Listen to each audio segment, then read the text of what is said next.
Hello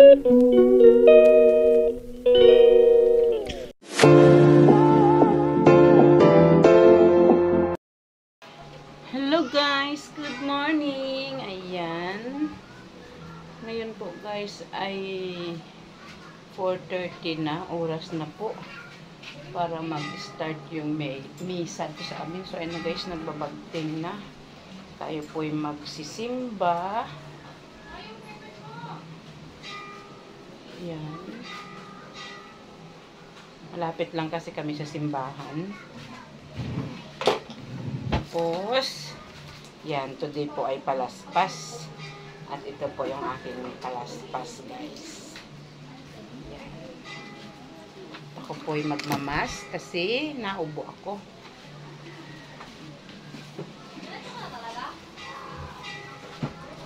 Uy, all black.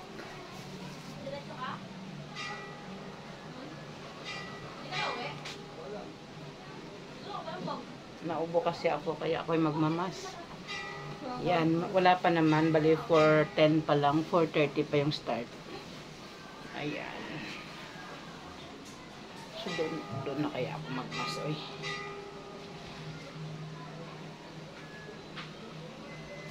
So, ayan. Tara guys, sabayan niyo ako at ako'y attend ng misa and then pa-blessing itong ating palaspas. See you in church. So, ayan na po. Pupunta na tayo ng church with our palaspas. Ang sexy naman ng customer ko. Upo. No. May palaspas ngayon. Wala ba kayo? Ha? May blessing ang palaspas ngayon. Okay, napunta na tayo ng church.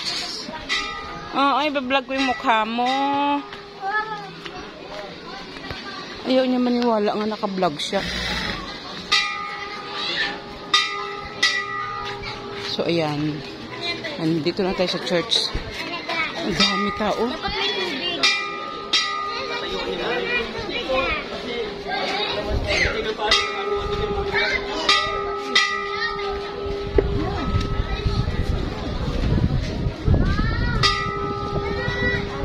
Puno na sa loob.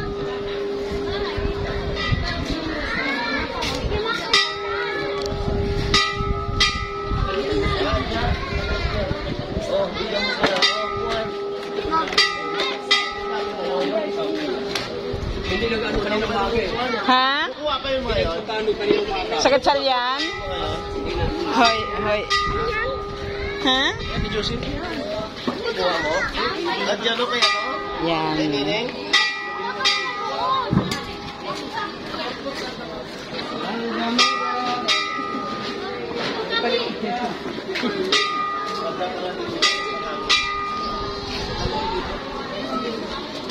Ay, dun niya.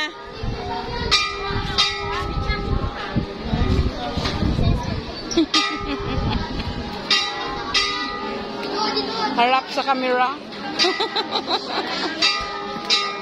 Puno na sa loob. Ayoko, naubo ako dun eh. Naubo, sinisip ko. Kaya may dala ako.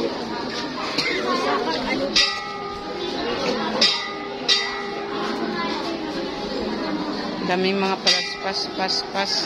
Marami kaming Red Bulls, hindi marami din.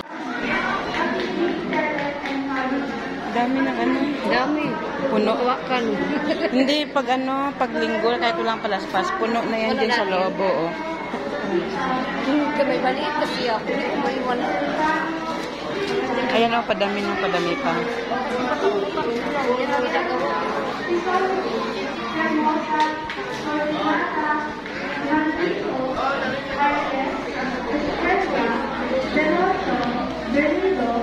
Marcelina, Patito, Manuel, Silverio, Madrid. Mother.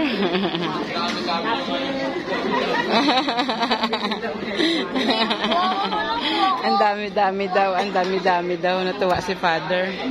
Ano nangyari?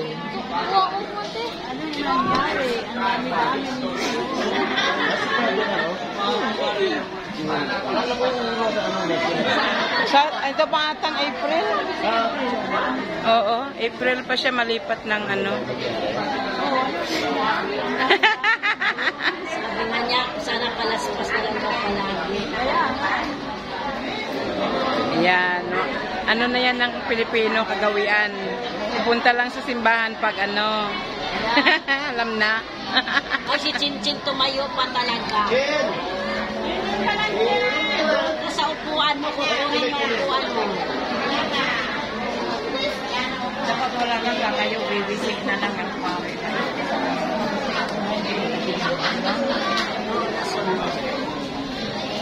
Kasi ano, pinapakain din namin yan.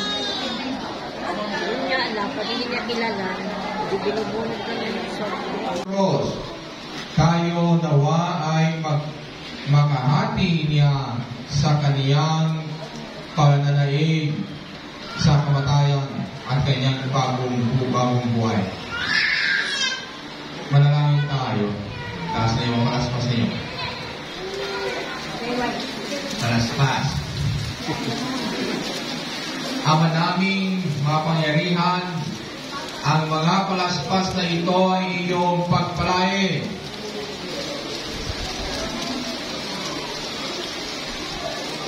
At papanalin upang sa masaya naming pagkabuhay, pagmumuni sa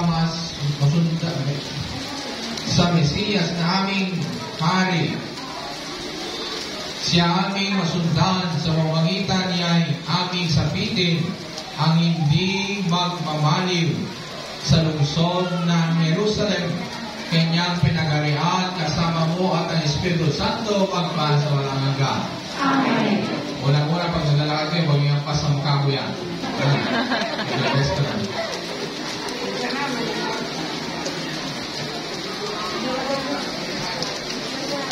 Wagay-way.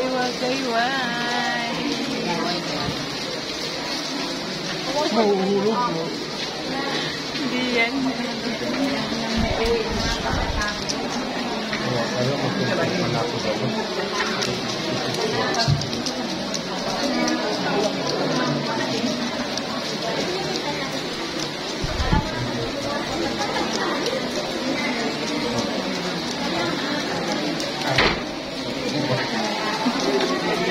Tumalsik.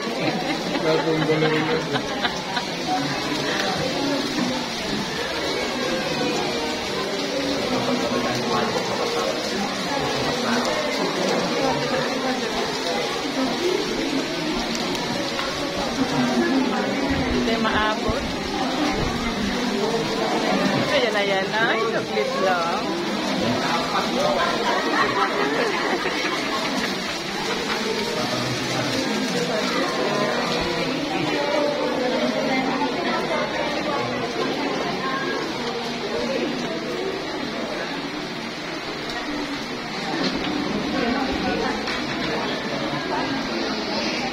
Dalangin ninyo at dalhin dito upang kapag may nagtanong kung di bakit ninyo kinakalang iyon, sabihin ninyo na kailangan ito ng Panginoon at ipabalik din agad dito. Kaya dumakas na sila ng natagpuan ang mga ganilang asno sa tabi ng daan. Nakatani at sa may pintuan ng isang bahay na kinalag na nila ang hayop. Tinanong sila ng ilan sa mga nakatayo roon, bakit ninyo kinakalagian? Sumagot sila. Gaya ng binig sa kanila ni Jesus ay hinayaan silang umalis. Dinalan kay Jesus ang bisirong asno. At matapos isapin sa likod nito ang kanilang mga balabal, ito'y sinakyan ni Jesus. Maraming nagnatag ng kanilang mga balabal sa daan. Ang iba naman pumutol ng madamong sanga ng kahoy. at siyang nilatag sa daan. Ang mga tao ay sa unahan at hulihan. Niya'y sumigaw ng Hosanna, pagpalain ang dumarating sa ngalan ng Panginoon. Pagpalain nawa kariyan ng ating ng amang si David na muling itinatag. Purihin ang Panginoon, ang mabuting balita ng Panginoon. Pinupuri ka namin, Panginoong Jesucristo. Ikaw ayaw mo?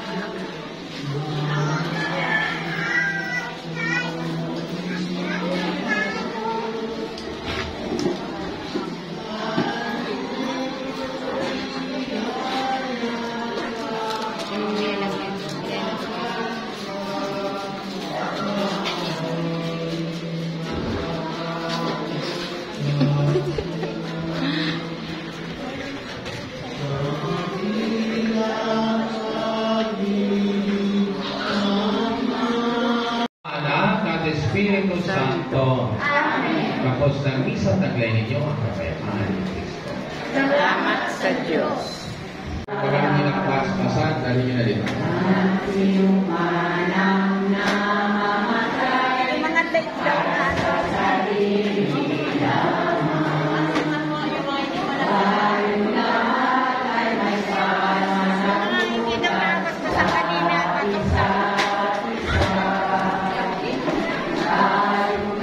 Tapos na ang misa.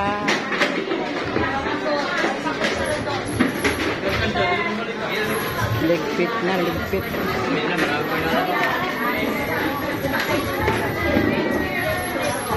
Kadami naman yan.